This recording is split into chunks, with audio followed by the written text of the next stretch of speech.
What's going on, everybody? We finally got us a show. Y'all been wanting some Buckeyes. Yeah. So they finally put two Buckeyes together. Now listen, there's only a little difference between me and Dustin. Both of us played DB. Both of us went to O State. Both of us got 4 years in the league, so we got our pension. The only difference is he's white and I'm black. I was gonna say, I mean that's an obvious difference. And he got some of that. He went third round. I went undrafted, so he got a little bit more money than me. But outside of that, it's a way to say. All right, so then not really.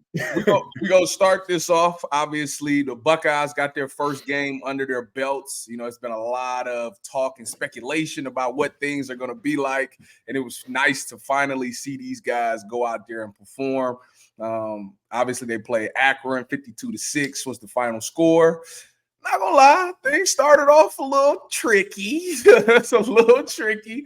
And I know people was up in arms about that. But Dustin, what you got to say about it? I mean, I've got a couple things. I mean, number one, it's the start of the season. I mean, everyone's so like worked up about how, the fact that Akron was like had the lead at one point in the first half, 3-0, and it's like, man, kind of a slow start. Yeah, it was a little bit of a slow start, but it's a noon kickoff, no preseason. You're playing Akron. Everyone from Akron is at the game. It's a ramped up environment for those people and whatever. Like I played Akron my freshman year, the very first game of the season, and it takes a little while to kind of get juiced up into the game. You know how those early matchups are in the horseshoe. Yeah, you're excited and you're probably going to win by 40 points, but sometimes it just takes a little time to sort of get going. Yeah, I think what people got to realize is because they went out and got, Trey or Quinshon Junkins, going to get Will Howard, getting Seth. I think people forget that there's no preseason. They think that teams are going to come out and just be clicking on all cylinders, and you can't add that type of talent to a team and just expect that it's just going to just take off right away. You got to have chemistry. The one thing about this offensive line, because I think that was the part that I thought that they focused on the most. I thought they wanted to come out there and establish the run game. They knew that they could throw the ball because they've been doing that for years. But I think they wanted to come out there and try to establish that run game, especially with Chip Kelly, because Chip Kelly has made the run game pop everywhere he's been. But the thing that people got to remember is this offensive line dealt with an illness for the entire training camp. So they rarely all got to work together, those starting five. Then on top of that, Donovan Jackson, the starting left guard, who's like the best lineman that we have, he didn't even play in this game. And you got guys that's rotating in, trying to, get their reps up and stuff like that. And I just think that it's going to take a while for them to gel because they didn't get that chemistry, through camp. I thought Travion was good. I thought he had some pops. I thought some of the blocking on the perimeter needs to get fixed coming from the wide receivers. I know these guys make a ton of plays, with their hands and stuff, catching the ball and running routes, but blocking is an essential part, especially if you want these running backs to, take it all the way to the house. So I think that needed to be cleaned up a little bit. But overall, I really wasn't sweating it. I knew that at some point that they would take off. Like I said, they've been passing the ball effectively for the past couple of years. And I thought that they really wanted to establish that run game and give Akron their credit. Akron's front seven was flying around making plays. Like they was filling gaps and they had their minds made up that they were not going to let the Buckeyes run on them. And I found out that I think it's the head coach maybe. You can't hear me? So like the whole like whatever we were just doing, you were cutting in and out the entire time and it sounded like a robot. I don't know if it's my connection or if it's your connection. I'm not positive. Testing 1 2 testing. Well, we're gonna roll with it because I'm getting all my things, so we're gonna roll with it. That's fine. They can edit that part out right here, right? Yeah. They gonna have it. But anyways, sorry about that. Anyways, I didn't know that their head coach was a coach that was at Oregon, when they played us a couple of years ago when they ran the ball effectively and beat us in the shoe. So that coach had experience in being in the shoe, and he just had his team ready for that little bit of time that they were able to hang in that game. So I'm not sweating it at all. Ryan Day is a fantastic coach. He'll get those guys going. The defense to me was lights out all night. I mean, they did exactly everything that you want. You know, they made plays on the ball. I challenged them before the season. I said, we need to get more takeaways and we need to get more sacks. I think they finished the game with 5 sacks, and I think they had like 2 picks or something like that, and 2 touchdowns. So if you do that, I mean, that to me was everything that you wanted to see out of a defensive performance. Yeah, there's no doubt. I mean, the defense, they got it done with the turnovers. They got the pick 6 late too. I mean, it was it was a lot of fun to watch. They just seemed to be super aggressive. I know they're playing against Akron, and the players for Akron are not as talented as Ohio State, so I get all of that. But still, I mean, you had 9 defenders that got at least 1 or half a TFL. So I mean, it was crazy. 5 of those, by the way, were sacks. So it was just impressive. They got off the field on 3rd down, kind of, just did what they had to do. But like, to me, the number one thing I took away from this game has nothing to do with defense. It has all to do with Jeremiah Smith. The fact that this guy is obviously heavily touted coming out of high school. Yeah. But to have a freshman performance debut like that, it reminded me of Maurice Claret in 2002 against Texas Tech. Like, you're like, who's this star freshman that just, comes off the, right out of high school and has such an impact. And obviously, Ohio State's had all these great receivers forever, and he looks like the next one. I mean, Emeka's been out there for a minute, and then this dude comes in there and looks like he's been with these guys the whole time. I mean, it's just crazy how these players are developed coming out of high school. It's just remarkable. Well, to me, the interesting thing, first of all, Brian Hartline is doing an incredible job of churning out these wide receivers, so give him that credit there. But it's amazing to me how they've been on a nice little run. Obviously, it started with Garrett Wilson and Chris Olave, and once they left, I thought, how are we going to replace 2 talented receivers like that? And then boom, Marvin Harrison and Emeka comes, and JSN comes, and these guys have remarkable seasons. And then you see Marvin Harrison Jr. He just won the Biletnikoff. Like, he was literally the best receiver in college. And it was like, man, there's no way we're going to be able to replace that. And then boom, you see a freshman like Jeremiah Smith come in here and ball out. So it's amazing what Brian Hartline and that Ohio State football staff is doing to get these receivers ready for these games. But the Jeremiah Smith thing was interesting because I'm around it, so I get to see what he was doing in practice and stuff like that. And I'm just like, because like when I see the videos and stuff, I'm like, all right. Usually it's like, all right, that's against the 3s and the 2s. No, he was doing this against the 1. So I'm like, oh yeah, this dude is serious. And what's he look like in person? I mean, I've not been down to practice. So he's like 6'3". He's cut. He's not quite David Boston cut, but like he got that size for sure, and he's fast. So it's like he's literally like the perfect wide receiver that you want. You got a guy that's got the size, he's got the physicality, and he's fast. So it's like, what do you do? How do you stop this guy? So I thought coming into this season, I was like, Emeka needs like 1,061 yards or something like that to break the all-time receiving record.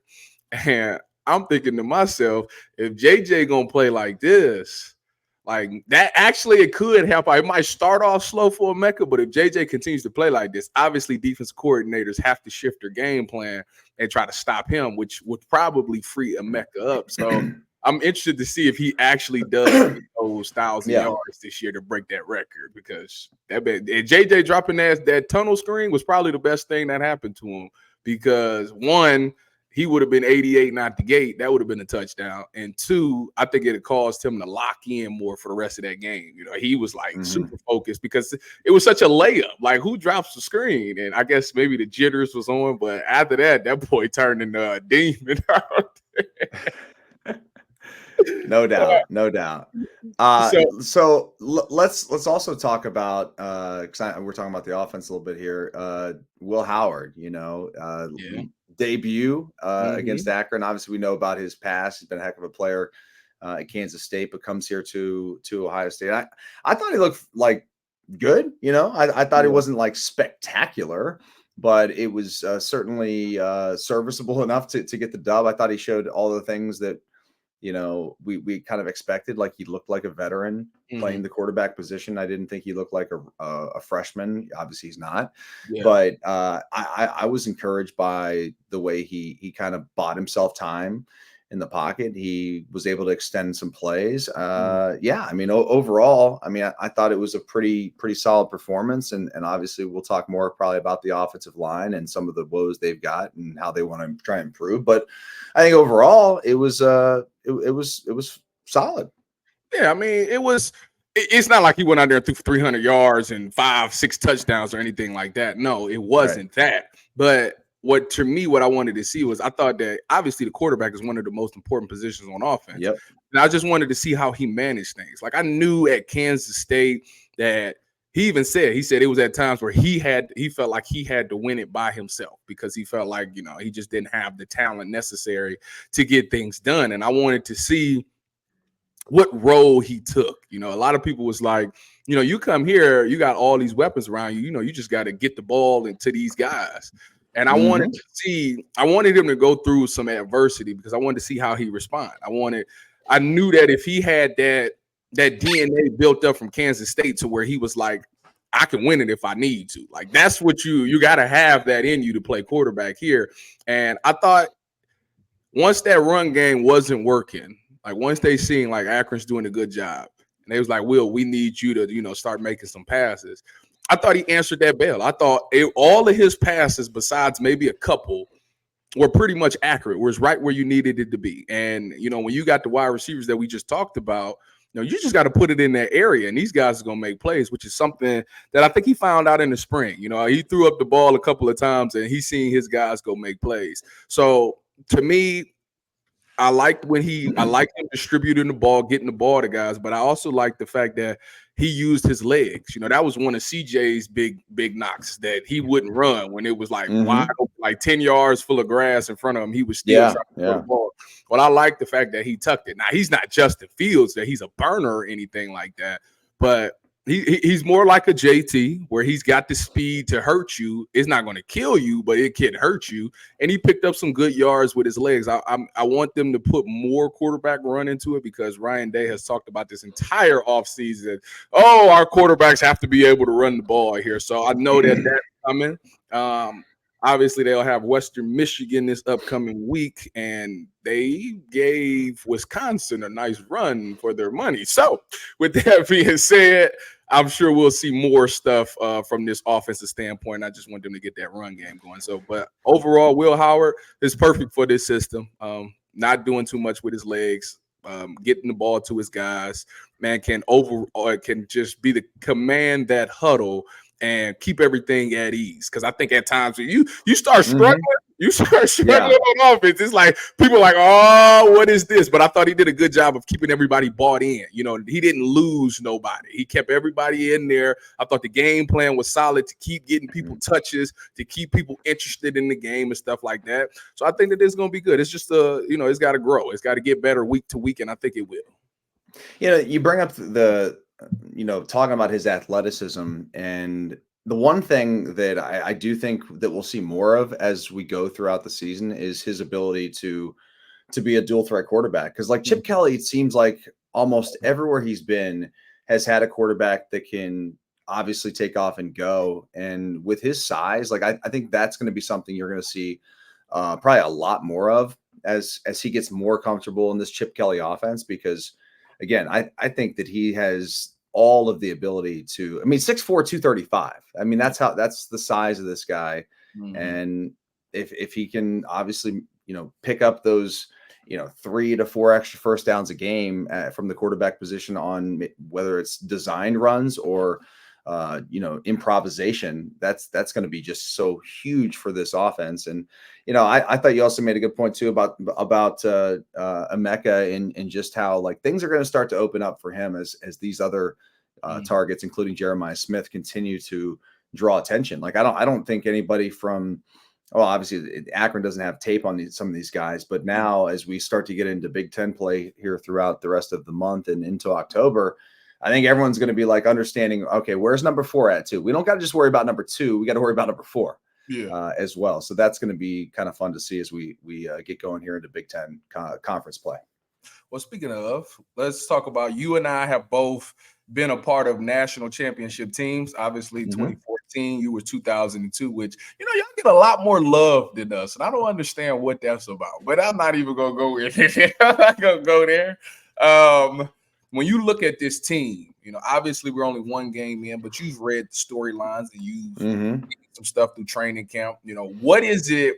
What do you think is the makeup of a championship team? Like in 2001, in that 2001-2002 season when y'all won it all, at what point did you realize, okay, this is a championship team and we can win it all?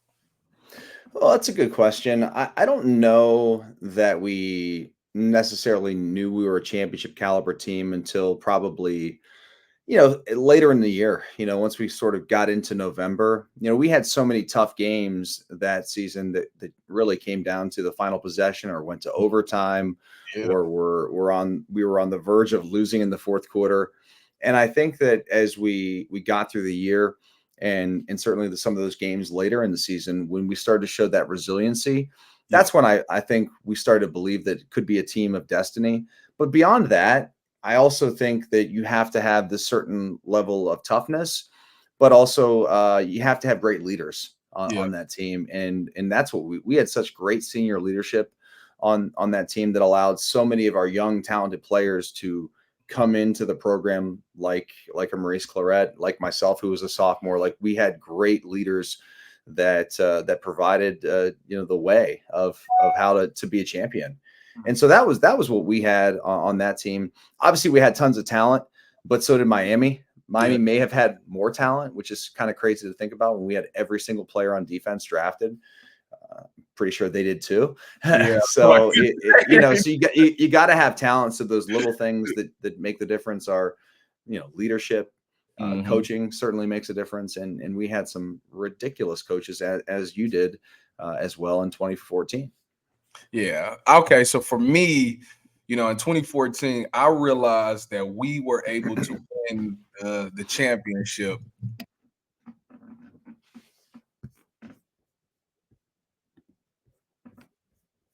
Can you hear me still? Yep. No. Okay. All right. Yeah, I accidentally hit the mute button. But in 2014, I realized that we were able to win it all when we lost to Virginia. After we lost to Virginia Tech, that one was, it was like a wake up call. It's like getting punched right in the face. Like, it's seeing what you was going to do. And I thought Coach Meyer did a really good job of getting people to buy in. You know, at that time, you know, it was still the 14 playoff. You lost, it was like, it's over. Like, you know how it is. You lose one game, it's done. Don't even, you ain't got no chance. And Coach Meyer did a really good job of getting everybody to buy in. And I would say when we played Penn State that year, that was the game that I knew that we was like, all right, this team is for real. Like, we got that. We're not going to quit. We got that resiliency that you're talking about. We got that toughness that you mentioned, because it was on full display in that game. You know, in that Penn State game, if I remember correctly, I think we went up 14-0 or something like that. And Penn State ends up coming back, and we're in Happy Valley. You know, it's the night, white out, the stuff is flying everywhere. The atmosphere is absolutely chaotic. But they come back and they send it into OT. And I remember at some point in that game, JT messed up his knee, right? And they was like, yeah, JT can't run. Like, but JT, like, I'm staying in the game. I really can't run like that because I think he like messed up his MCL or something like that. Whatever the case may be. So everybody continued to fight. We go into OT, and to win the game, I believe JT had to run the ball. We was down on the goal, and he actually took off running, which he couldn't, and he ran it in and scored. And we ended up getting the walk-off sack. Joey got the walk-off sack and stuff like that. But it was at that moment that I was like, man, like, whatever it takes. Like, this team was like, whatever it takes. Like, we're not losing this game. Like, I don't care what we got to do. Like, we're going to find a way to win the game. And for me, I was like, that's what it is. Like, losing is not an option. Like, we cannot lose. Like, I don't care what it is. If I got to fill this A-gap 100 times this game, that's what it's going to be, but I'm not about to lose this game. And everybody had that same mindset. And I think you hit it again when you said the leadership. I thought about just that senior class that we had, Curtis Grant, Duran Grant, Mike on defense, like those guys. The way Curtis could talk to us in the locker room to get us to play the way we supposed to play, like his speeches was legendary. And people might not even know who Curtis Grant is, but Curtis Grant speeches in the Penn State game, the Alabama game, the Wisconsin game, like he said some stuff that was just truly inspiring. And like I said, people became so selfless. Like it was all about whatever it takes, like not about my personal accolades or anything like that. It's just about whatever we need to do to win this game, I'm for. And I think that this team will get to that. I don't know if they're there quite yet. I mean, I know that these guys sacrificed a lot, especially those guys that, came back from, not going to the NFL. These guys decided they believe in Ryan Day, and they believe in trying to leave a lasting legacy, winning the Wolverines game, winning the Big Ten, and winning the Natty. So I know that they sacrificed a lot.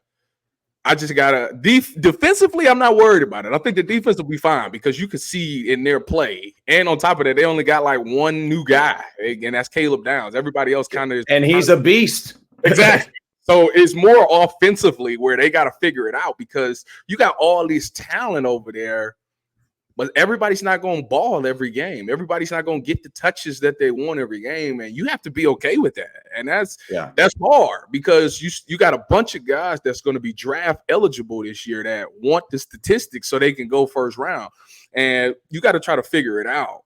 You got to figure out like, all right, this is a run game. Travion's hot. Quinshawn's got to say Travion's hot this game, so they're going to roll with Travion, and I got to be totally okay with that. And I don't know if they're quite there yet. Obviously, it's early in the season, so it is what it is. But once you get into those Big Ten plays, because everybody has that attitude that I can be the impact. I'm that guy that can be the X factor in the game. And you got to humble yourself and be like, all right, this is not my day, and be fine with that, and be whatever the game plan is. And that's the part that I got to see from the offensive standpoint. If they get there, then this team 100% is a championship team. There's no question. The thing about, a team like this is that there's so much talent, and the expectations at Ohio State, and this, are so high that if there's anything short of a title, it's going to be a disappointment. And that's what's so crazy. Like Ryan Day hasn't lost many games. We know about the team up north. That's certainly a big deal. But like the guy is an absolute winner. And if they don't win this year, golly, it feels like when can we ever win the gosh dog thing? You know what I mean? Like, man, listen, they've done a great job this offseason. We getting the top transfer players, like I said, getting those guys to come back, getting a great offensive mind like Chip Kelly. That he's calling the plays, so that's one less thing Ryan Day has to worry about. Like I said, like you literally have everything you should need to win it all this year, especially win the team up north game. But I don't think necessarily if he don't win it all, he's fired. Like I think that if he, like you play Georgia in the title game and you lose by a field goal again, like I think you'll be all right.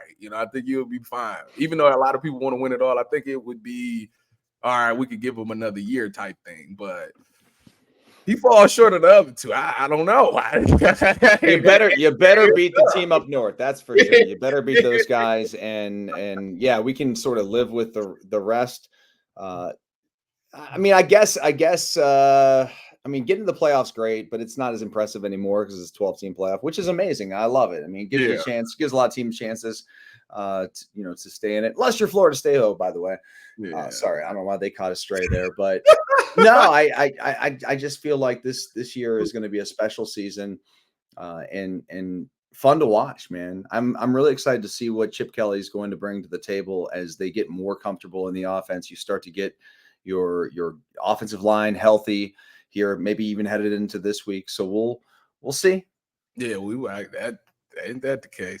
All right. So obviously we said they got Western Michigan this week, who took Wisconsin all the way down to the wire. Wisconsin ended up pulling away in the fourth quarter. I think they ended up winning by 14 or 13, 14 points. So, but I think they were down going into the second half. So Wisconsin had to do some stuff there to win. Coming into Western Michigan, what improvements do you want to see? What is something that you'll be watching to see if they fixed? Well, I think number one, I just kind of hit on it there and that's the offensive line play. You're without two starters right now, or you were in this past game. So I'd like to see the run game, the blocking of the run game, sort of step up again. Mm-hmm. They didn't give up any sacks in that game, the offensive line, but still, you'd like to see the yards per carry kind of get up a little bit more. Certainly, you're playing against Akron, so you'd expect it to be maybe a little bit better. Yeah. But I just think that's something that you would like to see improve. Certainly here in week 2, you're playing a MAC opponent. I know Western Michigan, and I am the MAC king, so I can tell you anything you want to know about Western Michigan because they're a good team. I actually thought that they had a chance to beat Wisconsin going into that game, so that didn't really surprise me. They played well, but who's the guy that they need to be watching out for offensively? They have a ton of guys. I mean, it's not a team that is going to like wow you with a bunch of dudes, but they've got like almost every starter back, offensively and defensively. So they had 2,000-yard rushers last year, and I mean they've got just a solid football team. Okay. So yeah, I mean, the defense better be ready to stop. They're put it this way. They're twice as good as Akron. Okay. So, I mean, I'm not saying that they're going to win the game. I don't think they're going to win the game. No, it'll be an uproar if they win the game. Like that, they win this game, it's going to be some furniture moving. No, but I think you hit right. I think that everybody's going to look at the offensive line because I think you got two talented backs. You know, you got literally the guy who led the SEC in rushing, and then you got Travion, who, when healthy, is probably one of the most explosive running backs in college football. And these guys, I think Travion had like 60-something yards or something total. So it's like, all right, at some point, this run game has to pop. We have to get this balanced attack because you've seen a ton of success with the pass.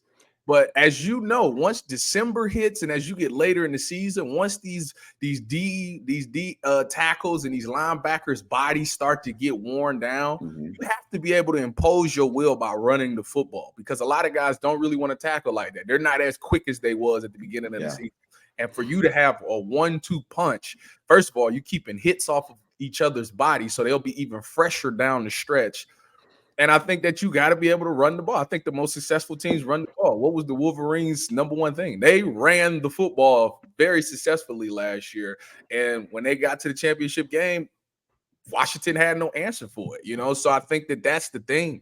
Everybody is used to the pass and attack and stuff like that. But if you need to be more balanced, and that's the one thing. Also, those wide receivers that I mentioned, they got to start blocking down the field. Like you can't keep letting Trey get tripped up by these corners or by these safeties when your responsibility is to just get in the way. And, you know, stalk blocking is not easy because you can't necessarily see where the running back is. You know, you just kind of is trying to get in the way to spring him free. But once you once you make contact, you got to attach yourself to these guys and get a push. Just push them past the point they want to go. And that should be all that the running backs need. So I'll be really interested to see if Travion or Quinshawn does hit the open field, if they're able to, you know, take it further because the wide receivers actually did their jobs on the perimeter.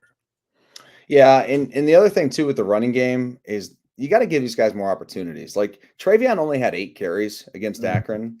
Like that's just not enough. And I guess the game sort of didn't dictate they had them running the football, but 8 carries is not enough, especially when dude's averaging 8 yards a carry. 8 carries for 8.